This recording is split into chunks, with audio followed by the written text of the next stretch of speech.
This, I think, is enlightening. The NYPD is revealing new mugshots for a group of protesters suspected of smashing and graffitiing these storefront windows during a new African Black Panther Party rally in New York City. Ironically, at least 6 of these protesters seem to come from rather privileged backgrounds, and one of the 6 reportedly even made plans to take over abandoned luxury apartments and defend them by tossing bricks off the rooftops. Joining me now to break down these arrests is former Tucson police officer and founder of TatumReport.com. It's Brandon Tatum. Brandon, thanks so much for being with us this morning.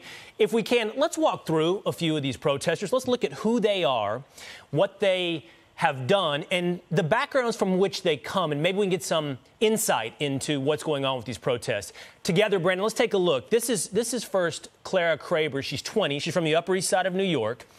She's the daughter of an architect and child psychiatrist. In addition to their multi-million-dollar apartment in New York, they have a second home in Connecticut, and she was arrested on felony rioting and misdemeanor graffiti charges. So, Brandon, what does that have to do with improving Black lives? Well, it has absolutely zero to do with improving Black lives, has nothing to do with police brutality, and has almost everything to do with parents not teaching their children about responsibility. I mean, there's no way in the world that you come from that much wealth and that much privilege, and you're going to sit up here and get arrested for protesting and burning stuff. It really makes no sense.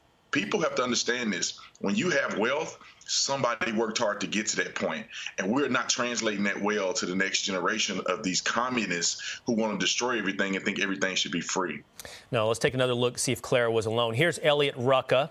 He is 20 years old, the son of a best-selling comic book writer. He was also arrested, this time on felony riot charges. Surely, Brandon, that was for the rise in crime rates in New York City. You know, the fact that several young Black children, some under the age of 1, have been killed in shootings. Surely that's what Elliot was protesting, right?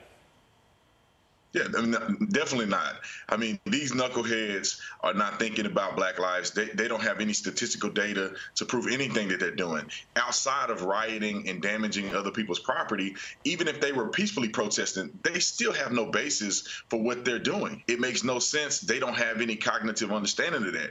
These are just young people who are taking advantage of the Black struggle. They're taking advantage of BLM, and they're essentially protesting their parents. They're protesting their white guilt that has been brainwashed into them by the institutions, what we call the educational system, that is occurring today with all these leftist teachers. And I'm hoping that these young people wake up and come to a conclusion that can be more proactive and beneficial to the movement that they claim they represent.